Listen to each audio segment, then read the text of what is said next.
You're bathing my son like a stray dog." The voice cracked through the warm California air like a whip. Colton Hayes froze mid-motion, the garden hose still running in his hand. Droplets sparkled in the sunlight as they streamed gently over the dark curls of the laughing toddler splashing in the wide plastic tub on the patio. For a second, everything held still.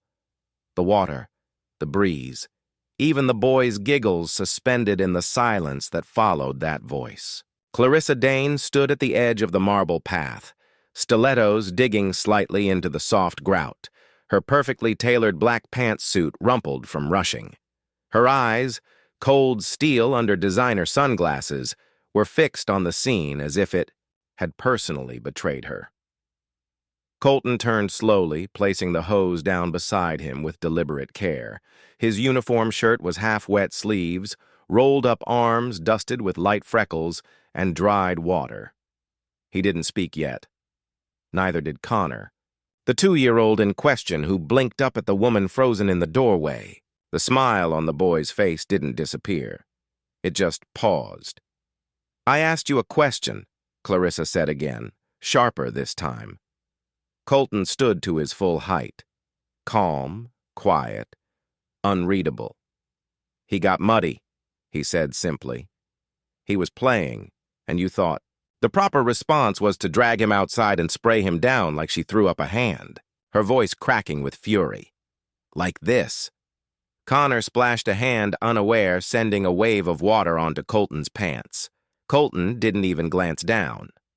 "I didn't drag him anywhere," he replied. "He asked, said he wanted water time." He laughed. "Miss Dean," he laughed. Clarissa's lips tightened. "My son was scheduled for music therapy at 3, structured play by 4. I came home to find him half naked in a plastic bin while my janitor plays summer camp." Colton's jaw tensed, but his voice stayed level. "You came home early." Clarissa took a step forward, her heels clacking on the wet tile. "That is not the point." "No," Colton said, "but it might be the problem." Her eyes flashed. "Excuse me." Colton finally broke the eye contact and crouched beside Connor again. The boy reached up tiny fingers wrapping around one of his shirt buttons. "You know what he said when I filled this tub?" Colton asked softly, not looking up. He said, "Daddy used to fill water here." Then he said, "No more water time. Mommy doesn't like mess." Clarissa flinched just slightly. Colton stood again.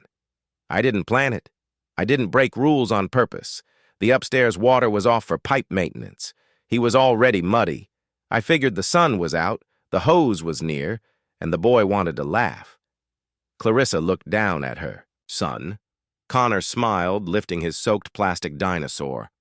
"Roar," the boy whispered, offering it up like a peace offering. It didn't help. "Mr. Hayes," she said coolly, "you were hired to clean the floors, not parent my child." And yet Colton said, "Eyes steady, you left him with me." The silence was sharp. She hated that it cut as deep as it did. Colton reached for a towel nearby, wrapping Connor up with practiced ease. The boy leaned into him like it was the most natural thing in the world. Clarissa didn't miss that. She also didn't understand why it bothered her so much. "You're dismissed for the day," she said, voice brittle. "I'll have HR follow up. I'm not on contract," he replied. "Just day-to-day hire. You want me gone? Say the word. But maybe ask your son first." She opened her mouth, but no words came. Instead, Connor turned to her still damp towel draped like a cape and said softly, "Happy?" Clarissa blinked. "What?" The boy pointed at Colton. "We happy?" And the words dropped like stones into the well of her chest. Colton didn't gloat. He didn't smile. He simply nodded and handed Connor to the waiting nanny who had appeared silently at the back door. Then, without waiting for permission, he gathered his tools, slung the cleaning cart into motion, and walked away. Each step slow, deliberate, echoing like punctuation marks on everything she didn't want to admit. Clarissa stood there long after the tiles had stopped dripping, and she wasn't sure what she hated more, the mess on the patio, or the way her son looked at the janitor like he was the safest place in the world. I want a full background check on him. Tonight, Clarissa Dean didn't raise her voice, but her tone could have sliced glass. Chloe, her executive assistant of nearly a decade, blinked from across the sun-drenched kitchen island. "You mean the janitor?" Clarissa looked up from her untouched espresso. Yes, the janitor. The marble countertops gleamed under the morning light, everything pristine except the inside of her chest, which felt like it had been cracked open since the incident on the patio. Chloe nodded hesitantly, tapping something into her tablet. "Just to confirm, Colton Hayes. He's only been here 6 weeks." "Exactly. And in 6 weeks my son says more to him than to his own mother." Chloe paused, then quietly. "That's not entirely a bad thing, Clarissa." Clarissa shot her a look. Chloe raised her hands. "Just saying. Some people have warm energy, especially with kids." Clarissa stood abruptly, pushing the espresso aside like it had betrayed her. "I need to know who he is, before I let him put another drop of water on my child." 2 hours later, Chloe returned. Clarissa was in her home office staring at blueprints. She wasn't really reading. "Here it is," Chloe said, placing the file gently on the desk. "Colton Hayes, 38, former structural engineer, worked for Montrose and Klein, top firm in Seattle. Designed award-winning eco-housing for low-income communities, married. Wife passed away in childbirth 3 years ago. 1 son, no criminal record, no legal issues, clean as snow." Clarissa flipped through the pages, photos, certificates, a newspaper. Clipping with a headline, "Young Engineer Wins National Humanitarian Award for Sustainable Housing Project." She looked up. "Why is he a janitor?" Chloe shrugged. He walked away from it all after his wife died, took custody of his son, relocated to LA, started working odd jobs. "I guess floors are quieter than grief." Clarissa swallowed hard. The image of Colton's calm eyes, the way he'd wrapped Connor in a towel, it came back with a sharpness she didn't expect. "He's too involved," she muttered. Chloe frowned. "Too involved?"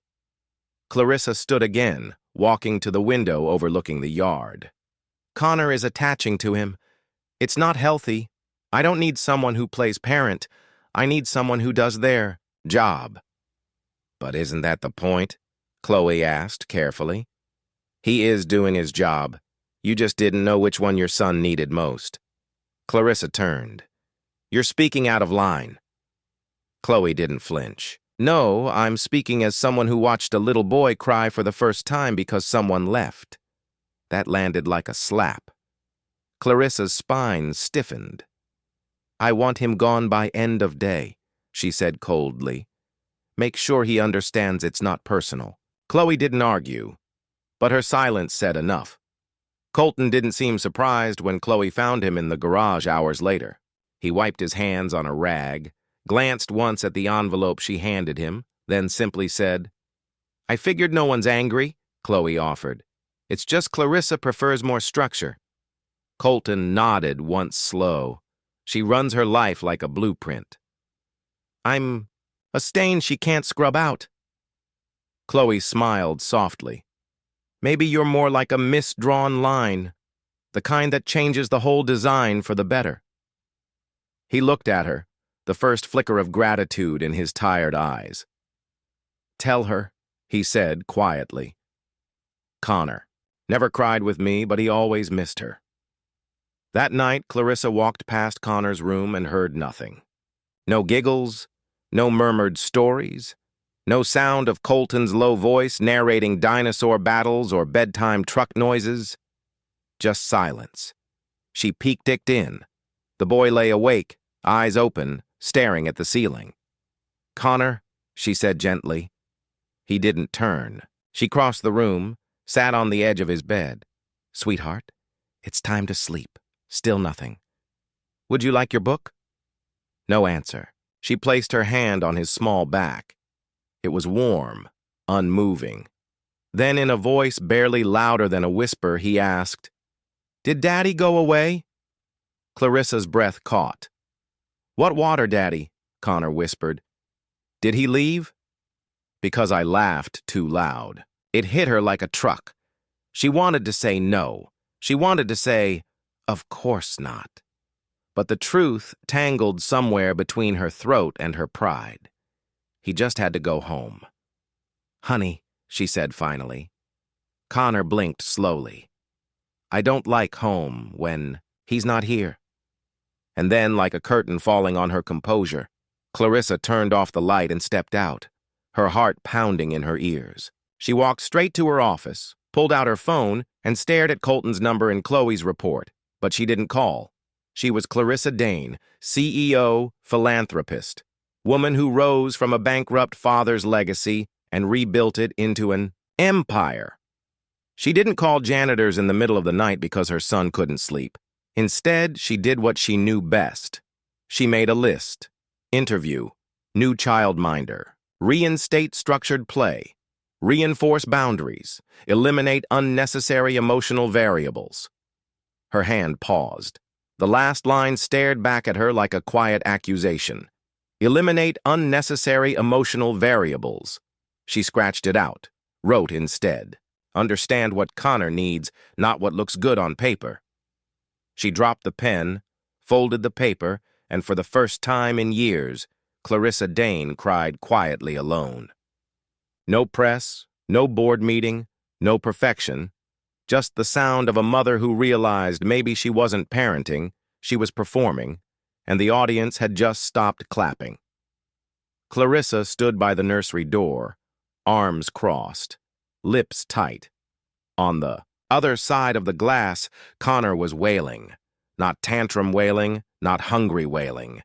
This was the kind of cry that curled deep into the marrow of her bones, jagged, breathless sobs of a child who didn't understand why the world had shifted. "Is this normal?" Clarissa asked without turning. The nanny, a woman with a pristine resume and colder eyes than steel, gave a stiff nod. "He's just overstimulated. He'll calm down once he understands who's in charge." Clarissa's jaw tightened. The tub in the adjacent bathroom stood full. Warm water, rubber ducks, lavender-scented soap, everything appropriate. Yet Connor was standing near it, fists clenched, body shaking like he'd been cornered by something invisible. "Try again," the nanny said flatly, reaching for the boy's wrist. Connor shrieked. "Stop!" Clarissa said louder than she meant to. "Let him be." The nanny froze, glancing back. "Ma'am, if we give in, we set a precedent." Clarissa stepped forward, lowering herself to Connor's level. "Hey," she whispered. "It's okay." Connor turned face blotchy nose, running eyes red. "No water, no water, no water." "But you love water," she said gently. "You love baths." Connor shook his head fiercely. "Not with her." Clarissa paused. "Why not?" He looked up at her lip, quivering. "Because she doesn't laugh." 3 words. That was all it took, to split something inside her wide open. Clarissa stood up slowly. "You're dismissed for today." The nanny blinked. "Excuse me. I'll pay your full rate, but please leave." There was tension, long pregnant, but the woman finally obeyed. When the door clicked shut behind her, the room exhaled. Clarissa sat beside the tub, unsure of what came next. Her fingers fidgeted on her lap. Connor sniffled quietly in the corner, arms wrapped around his small knees. She looked over, tried to smile. "You want me to read you something?" He shook his head. "I could put on your music." Still no. The silence thickened like fog over glass, until suddenly Clarissa stood up, walked over to the tub, and did something she hadn't done since college. She rolled up her silk sleeves, dipped her manicured hand into the water, and splashed. Connor looked up, startled. Clarissa looked at him, eyes wide with mock seriousness. "Did you hear that?" Connor blinked. I think she whispered, "There's A water monster in here. A very naughty one. She splashed again, this time louder. Connor's lip twitched. Clarissa splashed once more, accidentally soaking her blouse. She gasped dramatically. "He got me, Connor! Help! Only you can stop him!" There was a long beat, then a giggle. Small, fragile, but real. And then Connor crawled slowly toward the tub. He dipped a finger in, then a hand, and then a foot. Then splash. Water erupted everywhere, soaking Clarissa head to toe. Her expensive shirt clung to her ribs. Her blowout was ruined. But all she could do was laugh. Really laugh. Connor was now standing in the tub, stomping with glee. "Got him!" he shouted. "You did?" she said, breathless. And for the first time in a long time, Clarissa Dean Titan of glass towers and billion-dollar decisions sat cross-legged on a tiled floor, soaked and smiling because her son had finally laughed without someone else's presence to coax it out. But deep down, she knew. She hadn't won. She'd only remembered. Later that night, Clarissa dried Connor off herself. Pajamas, brushed hair, a small bruise on his shin she kissed without thinking. She sat by his bed flipping through one of his books. But Connor, already snuggled into his covers, stared out the window. Quiet. "Mommy?" he asked softly. "Yes, baby." He looked up at her. "Can we go find Daddy?" "Colleton?" Clarissa's heart twisted. He had to go back to his home. "Sweetie?" Connor's eyes drooped. He said, "Home is where people wait for you." Clarissa didn't speak. Connor yawned. "But I'm waiting here." She turned off the light with trembling fingers, sat alone on the hallway floor for longer than she'd ever admit, her soaked blouse still in the laundry, her heart even wetter. The next morning, she walked into the kitchen and found Chloe pouring coffee. Clarissa sat down wordlessly. Chloe raised a brow. "You look like someone who got ambushed by a rogue water monster." Clarissa cracked a tired smile. He laughed. She whispered. "He actually laughed with me." Chloe sat down the pot. "That's amazing." Clarissa nodded, then added, "But he still asked for Colton." Chloe watched her carefully. "Do you want him back?" Clarissa didn't answer right away. "I want to believe I'm enough," she said. "But the truth is, Colton doesn't try to be perfect. He just shows up." Chloe smiled softly. "Maybe that's what makes him perfect." Clarissa looked up, her voice quieter, then a breath.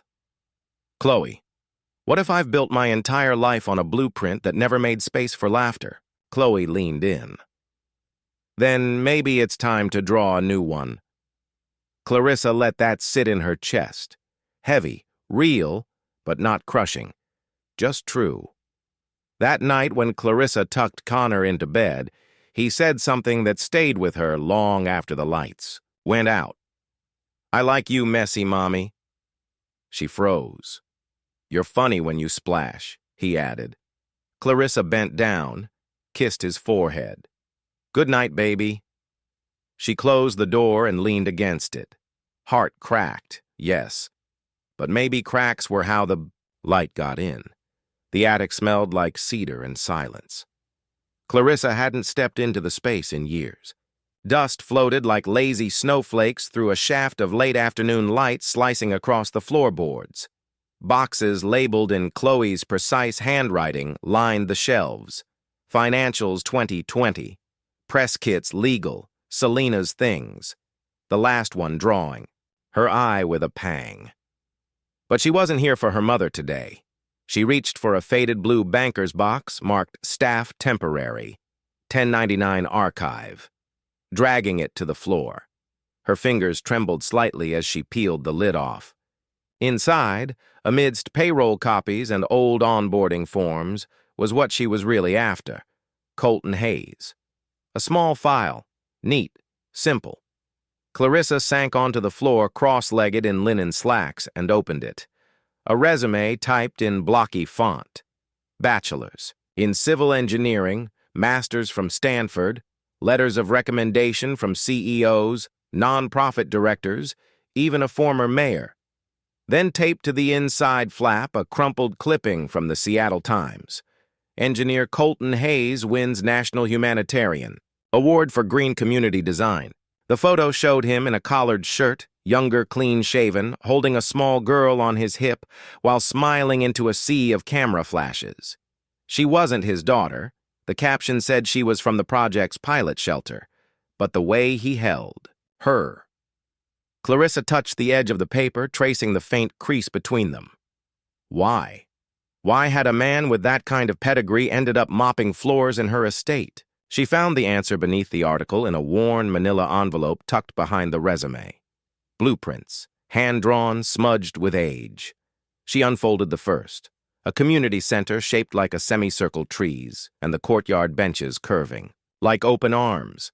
Classrooms, reading nooks, rainwater harvesting tanks. Children's play areas designed with sand, water, and textures. No plastic, just earth at the bottom in pencil. If we build like children deserve to be happy, the world might finally listen. Clarissa stared at the words as if they'd spoken aloud. Another sheet, folded and faded, was marked Dream Draft Only. This one was more personal. It bore the same sweeping style, but was sketched into the shape of a house, not big, but open. One master room, one child's room, a central kitchen flooded. With natural light, a porch wrapped around the front, and a line written just beneath the title box for Laya, for who we would have become. Clarissa felt her breath leave her body in one long, slow exhale. This wasn't a janitor. This was a man who'd once designed futures. That night, Clarissa sat at the kitchen table long after Connor had gone to sleep. The blueprints were spread before her, anchored at the corners by salt shakers and a toy dinosaur. A half-drunk glass of wine caught reflections from the overhead lights. Chloe walked in barefoot, tie loosened from a long day. "Wow," she said, stopping. "You went digging." Clarissa didn't look up. He used to build hope literally. Chloe pulled out a chair and sat. "What happened?" "His wife died," Clarissa said softly, "in childbirth. He walked away from everything after that. Moved here with a baby boy and a broken heart." Chloe nodded, eyes dropping to the blueprints. "And you hired him to clean tile?" Clarissa flinched. "Don't. I'm not judging," Chloe said gently. "I'm just seeing the full picture now." Clarissa ran a finger over one of the plan lines. He drew homes like they were meant to breathe. Chloe sipped from her tea, then offered, "Maybe the reason Connor trusts him isn't just because he plays dinosaurs. Maybe it's because Colton sees children the way architects see buildings full of potential and worth protecting." Clarissa blinked hard. "Do you think he hates me?" she asked. Chloe gave her a look. "No, but I think he pied you." Clarissa sat back, stung. Chloe didn't soften. "You're brilliant, but you manage motherhood like it's a quarterly report, efficient, flawless, emotionally bankrupt." Silence stretched. Finally, Clarissa whispered, "I don't know how to be anything else." Chloe leaned in. "Then maybe it's time someone taught you." The next day, Clarissa pulled into a quiet neighborhood on the edge of town. Tree-lined, faded fences, yards full of real-life garden hoses, forgotten toys, chalk drawings on driveways. She checked the address again, then stepped out of the car. Colton's house was a small bungalow with cracked steps and wind chimes that whispered instead of rang. She knocked footsteps, then the door opened. Colton stood there in a gray t-shirt and jeans, a dish towel in hand. His eyes flicked in surprise. "Miss Dane," he said flatly. Clarissa swallowed.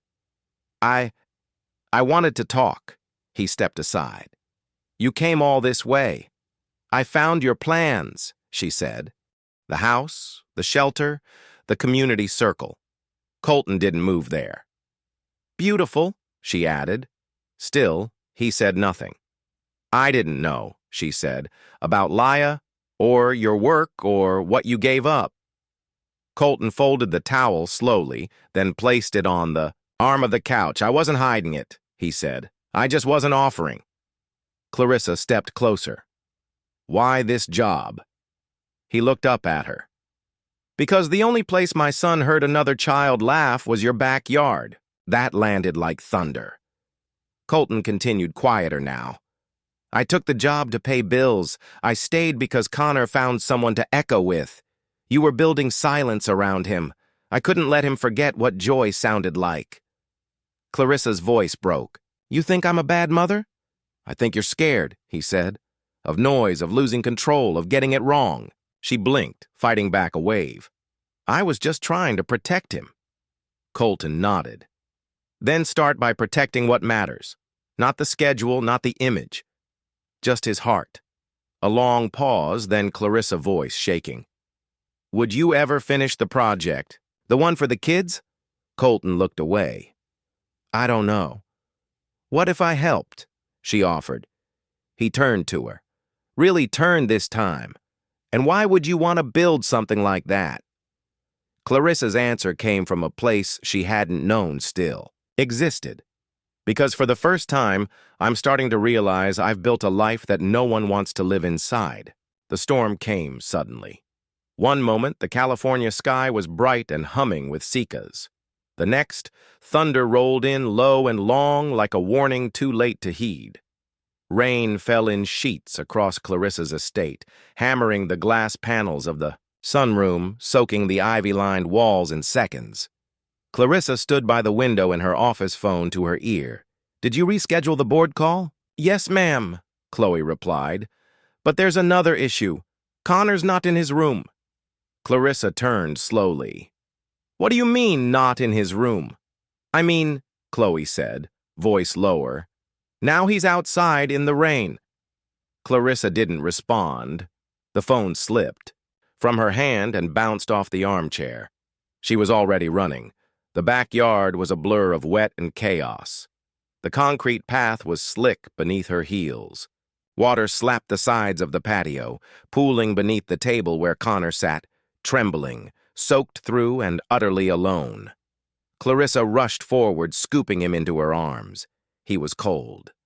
Too cold. Connor, she whispered, her voice breaking. What are you doing out here? His lips were blue, his eyes wide. Water time! He murmured, waiting for Daddy Colton. Clarissa's chest cracked clean in two. She pulled him close, running back inside, barking orders to the staff for towels, warm blankets. Call the doctor now. She held him tightly on the couch, her designer suit, drenched mascara streaking down her face as if none of that had ever mattered. I'm sorry. I'm sorry. I'm sorry, she kept whispering. But apologies couldn't stop the fever. By evening, Connor was burning up. The pediatrician had come checked Vital's prescribed meds. Watch him tonight, he said, with the kind of weight Clarissa hated in a man's voice, the kind of weight that meant you could lose this. She sat by his bed, clutching his damp hand in hers, while machines beeped softly in the background. The silence was worse than the storm. Chloe brought soup. Clarissa didn't eat. He went looking for him, Clarissa said finally, eyes fixed on the rise and fall of her son's chest. Colton, he thought. He thought he was coming. Chloe sat down beside her, because Colton always did. Clarissa nodded once, slowly. I fired the only person he trusted, and now I'm watching my son breathe like it's a maybe. The words hung heavy in the air. Chloe placed a hand on her shoulder. Do you want me to call him? Clarissa swallowed hard. No, she whispered. He already left once. Why would he come back for us again? Chloe didn't argue, but in her eyes, Clarissa could see the truth. He would. That night, Clarissa didn't sleep. She sat beside Connor, head resting on her arm. The blueprints from Colton still lay on her desk. One was folded neatly, the small house sketch with the wraparound porch and wide windows. She had memorized every inch of it. She had spent her life building towers of power, climbing every rung in heels too high and rooms too cold. But she had no blueprint for this. For love, for softness, for mess, for motherhood. Laya, she whispered into the dark, thinking of the name scribbled on Colton's drawings. Did he ever tell you how much he stayed after you left? She looked down, at Connor's pale face, because I didn't, and then softly, but I will now. By morning, the fever had broken. Clarissa wept silently against her son's hair when the pediatrician nodded with quiet relief. Connor stirred, opened his eyes, and blinked at her. "Hi, baby," she whispered, brushing back his damp curls. "Did Daddy Colton come?" he asked, voice raspy. Clarissa kissed his forehead. "No, sweetheart, but Mommy's here." He blinked quiet. "I waited," he said. She nodded. "I know. I got cold. I know love." There was a pause. Then with a whisper that shattered her, he asked, "Was I bad?" Clarissa's heart splintered. "No," she said fiercely. "You were never bad. You were just braver than I was ready for." Connor closed his eyes, drifting. She held his hand like a promise. Later that day, after Connor had finally fallen into deeper sleep, Clarissa stepped into her office. The windows still held streaks of rain, but the storm had passed. She looked at the blueprints again, then reached for her phone. She didn't hesitate this time. She dialed. It rang once, twice, then Colton Hayes. His voice was steady but not warm. Clarissa breathed in slowly. "It's me," she said. Clarissa. A pause. I figured.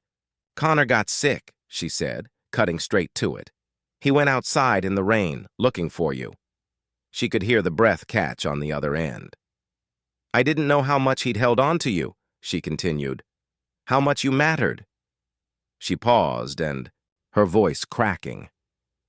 "I thought structure could replace presence. I thought safety meant walls and boundaries, but I forgot that children don't need protection from joy." There was a long silence. Then Colton asked quietly, "Is he okay?" "He's stable," she said. "Better now." Another pause. "I shouldn't have let you go," Clarissa added. "That's not about professionalism or boundaries or image. That's just me, finally, being honest." Colton was silent for a beat. "Then I didn't stay for you." "I know. I stayed for him." Clarissa nodded even though he couldn't see. "And now I'm asking you to come back." "For him and for you?" he asked quietly. Her voice faltered. "I don't know how to ask for things I don't deserve." Another silence. "Then maybe don't ask," he said. "Just let me choose." She closed her eyes, let that sentence settle deep. "Then I hope you choose us," she whispered. "I already did," he said. "You just didn't see it." That evening, as the sun painted gold through the windows, Clarissa sat beside Connor's bed. His cheeks had color again. His fingers were curled around his favorite plush dino. The front door opened quietly downstairs. Footsteps echoed up the hallway. Clarissa stood heart-pounding just as the door creaked open. Connor stirred. His eyes fluttered. And when he saw who stood in the doorway, he smiled. That same small, brilliant smile that had once bloomed under a garden hose. "Daddy Colton," he whispered. Colton crossed the room, dropped to one knee, and took the boy's hand. "I heard you waited," he said softly. Connor nodded, eyelids heavy. Colton leaned in close. "Thank you for waiting." Clarissa watched from the side, her arms crossed, not in defense, but in awe. For the first time, she didn't feel like a CEO, managing a life. She felt like a woman, being welcomed into one. The rain was gone, but the silence hadn't left. It clung to the corners of Clarissa's estate like dust on forgotten shelves, quiet, watchful, heavy. Even after Connor's fever had broken after Colton, returned and tucked the boy in with that rare, steady calm only he could bring, Clarissa felt the quiet thrum of something unsettled inside her. Not fear, not guilt. Something older, something unfinished. She couldn't sleep that night, couldn't sit still. The house was dim. The staff long dismissed Chloe asleep upstairs. Colton had left after dinner quietly, without promises.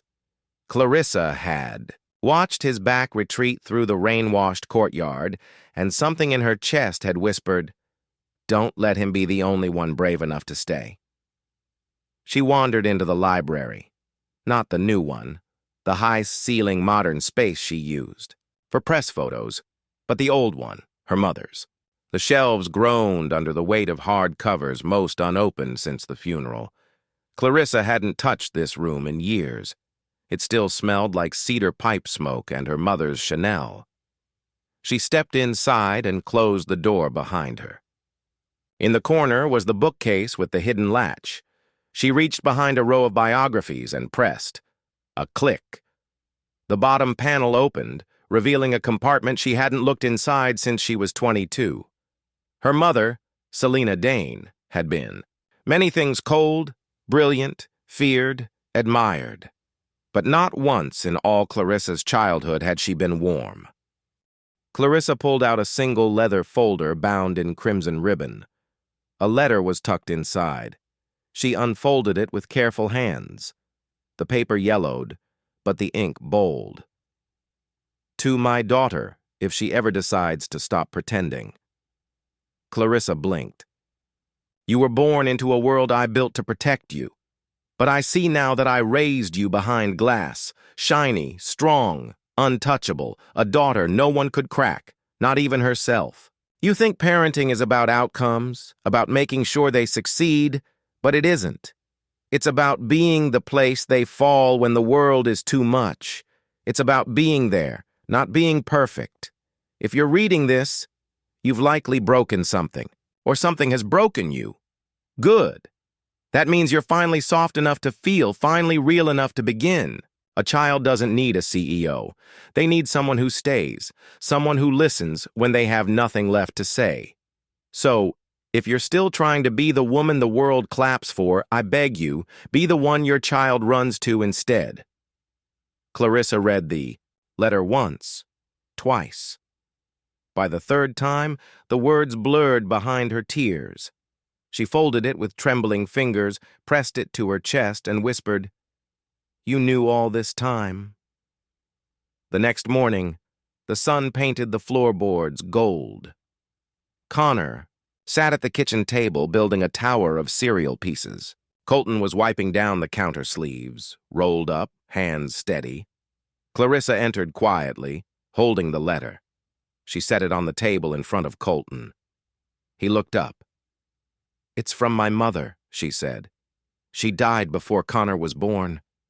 We didn't get along." Colton picked up the letter, scanned the first few lines, then paused. She sounds like she knew more than she let on. Clarissa nodded. She always did. He folded the paper carefully and placed it back down. "Thank you for showing me," he said. She hesitated. "Then do you think people like us get second chances?" Colton didn't answer right away. Instead, he turned and poured her a cup of coffee. Black, no sugar, just the way he'd seen her take it weeks ago. He placed it in front of her and said, "Only if we stop using the first one to prove we were right." Clarissa looked down into the steam, then at him. "I've spent my whole life proving things." "I know," he said gently. "Then what now?" He shrugged a soft smile at the corner of his mouth. "Maybe start proving you're here." Connor suddenly let out a triumphant cheer as his cereal tower collapsed into his bowl with a splash. Clarissa laughed, really laughed, and Colton watched her without saying a word, because sometimes the loudest breakthroughs begin in silence. Later that day, Chloe found Clarissa in the garden, barefoot snipping lavender. "You look suspiciously calm," Chloe teased. "I found something Clarissa said that I didn't know I needed." Chloe raised a brow. "A flower with Wi-Fi." "A letter?" Clarissa said. From my mother. Chloe stilled. You kept it? Clarissa nodded. It wasn't full of apologies, but it was honest. Chloe sat on the edge of the fountain. And what did it say? Clarissa looked out over the courtyard where Connor was rolling a toy truck across a Sun W war-armed stone. It said, I've been parenting with a clipboard, but he needs someone who knows how to catch. Chloe smiled. So what's next? Clarissa looked at her eyes bright. I stop protecting the image and start building something real. That evening, Clarissa called Colton. Not from the house. He picked up on the second ring. Colton, it's me. I know. She hesitated. I wanted to ask you something. I'm listening. There's a project, she said slowly. One you started but didn't finish. A house, a shelter, a place for kids who don't have anyone yet. I remember, he said. I want to help you build it. Silence, but not cold. Not anymore. Why? He asked, voice steady. Because I spent a decade building things that look good in magazines, she replied. But none of them could hold the sound of my son laughing. Another pause. I can't offer perfection, she added, but I can offer land, resources, hands, and what about heart? He asked quietly. She didn't flinch. You gave enough of yours already. Let me bring mine this time. Colton was silent again. Then he exhaled slowly. Okay. Clarissa closed her eyes. Okay. Yes, he said. Let's build something that feels like home. That night, after Connor fell asleep, Clarissa sat beside him in the dark. She didn't scroll emails. She didn't plan ahead. She just sat there holding his hand, whispering stories. She used to think we're too silly for someone like her to tell. He stirred once. Mommy, he mumbled. Yes, baby. Do we have a home now? She pressed her lips to his forehead. We're learning how to build one, she whispered. Together. The old lot looked like nothing, just cracked cement weeds growing through, gravel and the rusted frame of what used to be a garden gate. But to Colton Hayes, it was the last place he remembered feeling like a man with a future. He stood there with his boots half buried in soft dirt, hands on his hips, sweat beating at his temple. A blueprint case sat rolled under one arm. Beside him, the battered sign still hung, future site of Laya's place, a community home for healing, hearts. He hadn't seen it in almost 3 years. He hadn't wanted to because the last time he stood here, he was holding a baby and a folded death certificate. And now he was holding a pencil and a phone vibrating in his pocket with Clarissa. Dane's name on the screen? He didn't answer it. Not yet. Clarissa waited by the car, hands tucked into the pockets of a trench coat she rarely wore. The heels were gone today, replaced with worn sneakers that had probably never touched dirt before. Her hair was wind-blown, her expression unreadable. She watched Colton for a long time before approaching. I didn't think you'd come, she said softly. Colton didn't turn. Didn't think you'd remember where this place was? She stepped closer. Didn't. Chloe did. He cracked a half smile, still not looking at her. Of course she did. Clarissa stood beside him in silence, gazing out at the lot. The wind tugged at her, coat lifting the collar. After a moment she asked, What stopped you from building it? He finally looked at her. The day I got the permits, Laya died. Clarissa didn't speak. She didn't need to. She was 26, Colton said, voice low, bright, stubborn, wild. She'd been helping kids since she was one herself. She said if we couldn't have more, we'd raise everyone else's. He crouched down and touched the dirt, letting it fall through his fingers. I brought our son here once when he was only 3 months old, stood in the same spot and whispered to the ground, I'm sorry. Clarissa crouched beside him gently. Sorry for what? For surviving, he said, for not knowing how to keep her, for folding. The dream instead of carrying it. There was a long pause.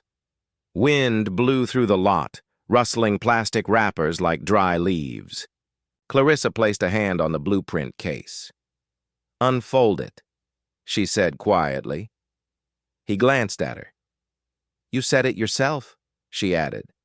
"This place was drawn with love and pain and hope.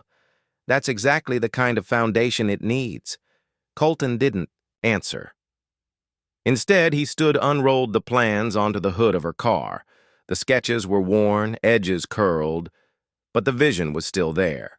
Rooms like open arms, curved walls, soft corners, sunlight everywhere. Clarissa traced her finger along. The lines. "You built this for children. For children who don't get to be children," he said. She looked up at him, something unreadable in her eyes. "Then let's make sure this time they do." By noon, they were waist-deep in work. Colton began measuring out ground lines, adjusting angles, recalibrating where the garden wall would need to shift. Clarissa held stakes sketched with him, her white button-down already stained with mud. "You're not afraid to get dirty," he said, surprised. "I spent years in clean boardrooms building cold empires," she replied. "Turns out mud is healing." He chuckled. "Careful. That almost sounded poetic." She smirked. "Don't get used to it." They worked in tandem. Silent rhythm. Wordless understanding until Clarissa suddenly stopped looking down at her hands. "They're shaking," she said. Colton came over. "Let me see." He took her fingers gently, turning them over. "You're not used to labor," he said softly. "Give it time." She shook her head. "That's not it." He looked up. "I'm scared," she admitted. "Of what?" She glanced at the lot, the vision, the vulnerability of dreaming again.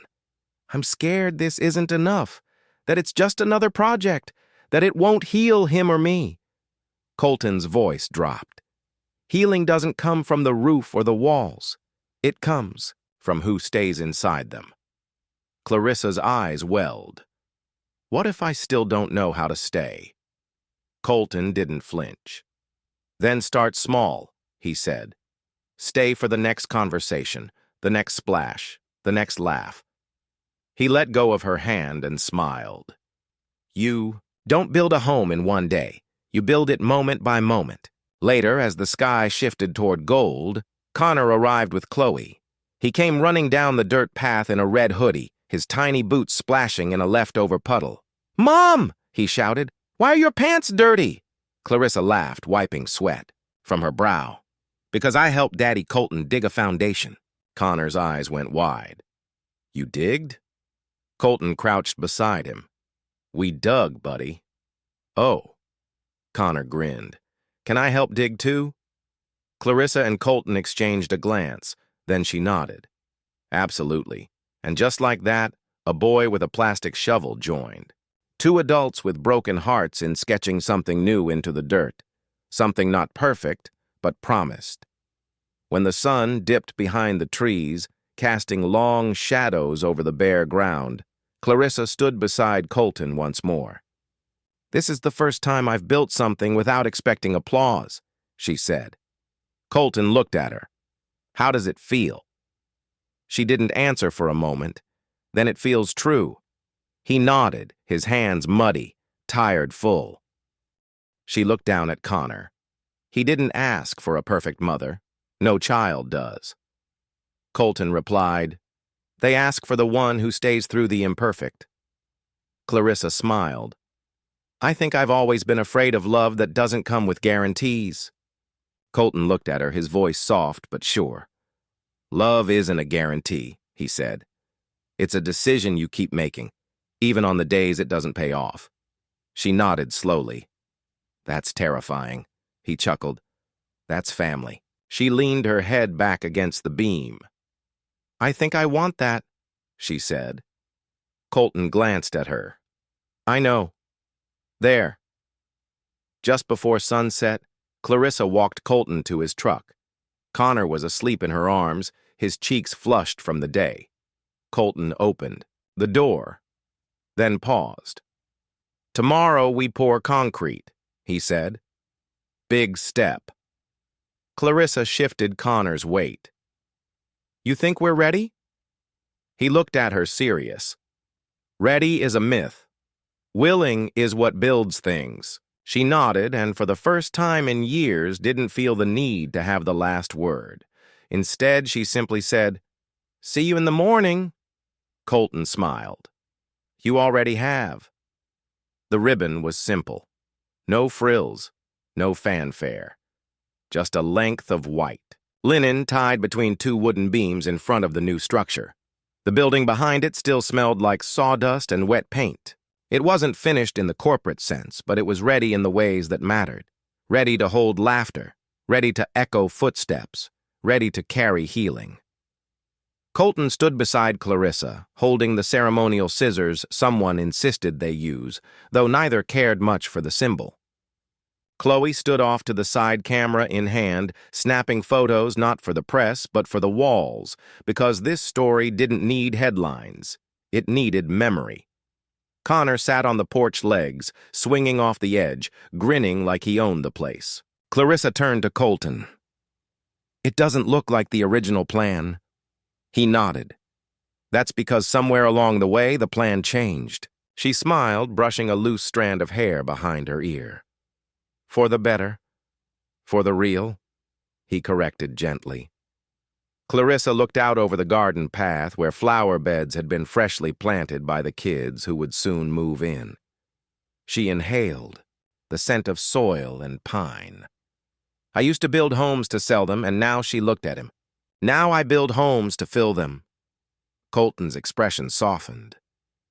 "You're not who you were when I met you." "I'm still learning," she said. He handed her the scissors, then cut the ribbon. "Let this be your first finished lesson." She hesitated because letting go was still something she struggled with. Then she smiled and cut. The linen fell to the ground like a silent exhale, and the small crowd clapped. Not a roaring staged applause, just real, heartfelt celebration. Chloe wiped her eyes behind her sunglasses. Connor clapped the loudest. "Can I go inside now?" Clarissa laughed. "Yes, sweetheart, go explore." He ran toward the open door, arms spread like wings.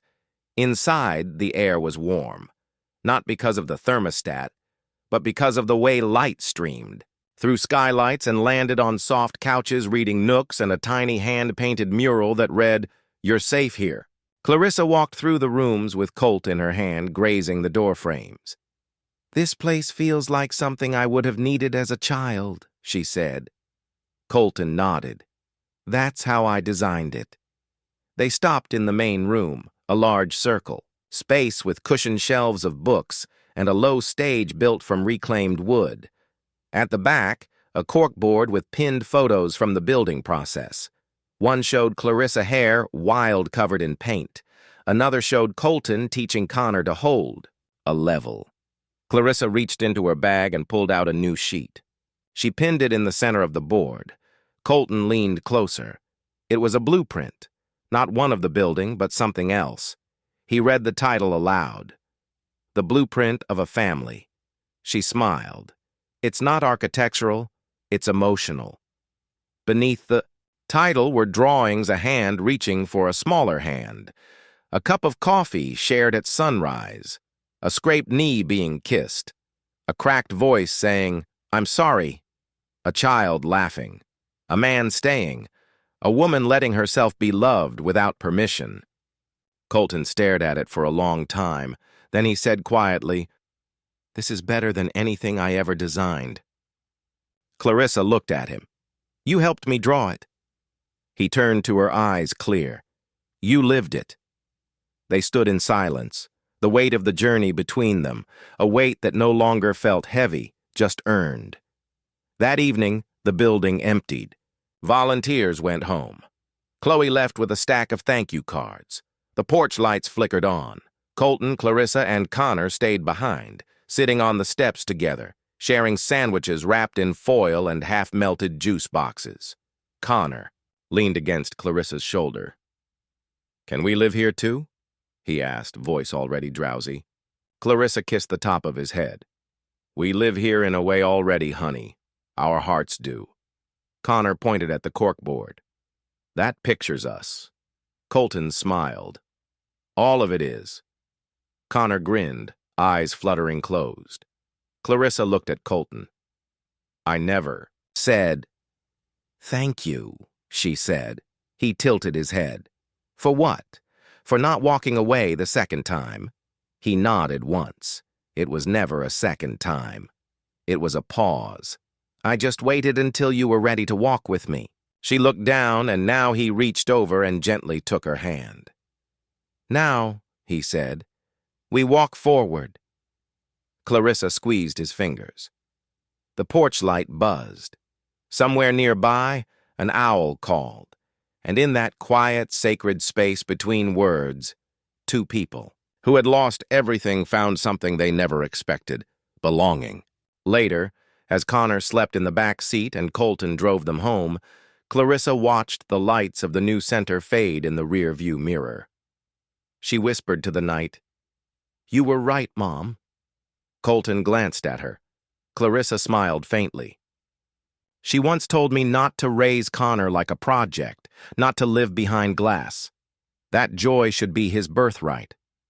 Colton nodded. He's living it now? She looked at him. Because you taught me that healing doesn't come from perfection. It comes from presence. He reached over, resting his hand on her knee. No, he said. Healing comes from choosing to stay, even when it's easier to leave. Clarissa leaned her head against the window, eyes shining, and that she whispered might be the only blueprint worth following. It was the kind of morning that didn't ask for anything. Soft light, gentle breeze, the scent of fresh earth hanging in the air like an unspoken promise. Clarissa stood barefoot on the porch of the new community center coffee mug, warm in her hands. The building behind her was quiet, still waking up. The sound of laughter hadn't yet begun to echo through its halls, but she knew it would. She smiled. From the far end of the garden, Connor's voice rose clear and bubbling with excitement. Mom? He found one. A big one. She looked over. Colton was kneeling by the flower bed with Connor crouched beside him, both inspecting a fat wiggly worm like it was a treasure from an ancient tomb. Connor bounced up and down, mud on his jeans, joy in every inch of his body. Can we name it? He shouted. Clarissa called back. Only if you promise not to bring it inside this time. Colton looked over his shoulder, smirked. No promises. She rolled her eyes, but her smile deepened. She'd never known mornings could feel like this. Not perfect, not staged, just honest. They spent the morning working together, tending the garden, cleaning up after the weekend's volunteer event, repainting a few chipped railings. There was no rush, no agenda, only rhythm. At noon, they laid out lunch on the front steps. Peanut, butter sandwiches, orange slices, and lemonade in a mason jar. Connor insisted on sitting between them like a bridge that didn't want to be crossed but shared. I heard we're getting a piano next week, Clarissa said, sipping from the jar. Colton nodded. Donated by a retired music teacher, said seen more. Mistakes than a math textbook and still sings. She smiled. Sounds like all of us. He looked at her, brow raised. You saying we sing now? Clarissa tilted her head. We stay in tune most days. Connor wiped jelly from his chin and added, And we're loud. That's what matters, they laughed. The kind of laugh that didn't need explanation, the kind that came from knowing you made it, not out of the fire but through it together. That evening, after Connor fell asleep in a pile of coloring books and wooden blocks, Clarissa and Colton sat on the back porch, watching the sun melt into orange. The center behind them glowed softly through the windows. Warm. Alive. Clarissa turned to him. You know, when we cut the ribbon, I thought that was the ending. He looked at her. Wasn't it? She shook her head. No, that was just the door opening. Colton was quiet for a long beat. Then he said, "I used to believe family was something you're given, not something you make." She looked at him. "And now I know." He paused, searching for words that carried the weight they needed. Family is who stays when it's hard and laughs when it's easy. Clarissa swallowed. "I spent years protecting myself from needing anyone. I thought if I built big enough walls, nothing could fall apart inside." "And what did you learn?" he asked. She turned to him, eyes steady. "That the walls only kept out the things that could have saved me." Colton didn't say anything right away. Instead, he reached into his satchel and pulled out a sheet of paper worn creased at the edges. He handed it to her. It was another sketch. A home. Not a shelter, not a center. A home. 3 bedrooms, a wraparound porch, a tiny swing set out, back, and at the bottom, in his neat handwriting, "The house we didn't plan but built anyway." Clarissa traced the lines with her finger. Her voice was soft. "Is this for me?" Colton looked at her with the gentleness of a man who had nothing left to prove. "No," he said. "It's for us." Tears welled in her eyes, but they didn't fall. Not this time, because this time she didn't feel broken. She felt whole. She folded the sketch, pressed it to her heart, and whispered, "I never imagined this life." Colton smiled. "Me neither, but maybe the best lives aren't imagined. They're chosen day by day." She leaned her head on his shoulder, the porch light flickering on behind them, casting a glow that felt more like home than any chandelier ever had. In the weeks that followed, the center grew not in square footage but in heart. New children arrived. Stories were shared. Walls were drawn on. Mistakes were made and forgiven. Colton taught woodworking on Saturdays. Clarissa read to the kids every Tuesday. Connor became an unofficial tour guide and worm expert. And on one especially quiet Sunday morning, while the world outside rushed as always, Clarissa reached across the breakfast table, took Colton's hand, and said simply, "I love this." He squeezed her hand gently. "I love you." She looked at him, surprised, then breathless. And just like that, without fireworks, without grand declarations or dramatic music, she stayed. And that was enough. That night she wrote a letter to herself, not for press, not for show, but for memory. "Dear Clarissa, you didn't just build a center. You didn't just fix a broken plan. You chose people. You chose presence. You chose love. And now you're home." As the stars blinked into the sky, and laughter from the upstairs windows echoed into the night, one final line appeared in blue crayon scrolled on the chalkboard in the main room by a sleepy little boy with a red hoodie and a muddy grin. "We're not perfect, but we stayed." And that's how homes are built. Sometimes the homes we build aren't made of walls or bricks. They're made of patience, of second chances, of hands that choose to stay even when they could have walked away. If this story touched your heart, we'd love to hear from you. Where in the world are you watching from? Let us know in the comments. Your stories inspire us too. And if you believe in the power of love, healing, and found family, don't forget to like, subscribe, and share this video with someone who might need a little hope today. New stories are coming. Stories that remind us you don't have to be perfect to be part of something beautiful. You just have to stay. Thank you for being here. Thank you for listening.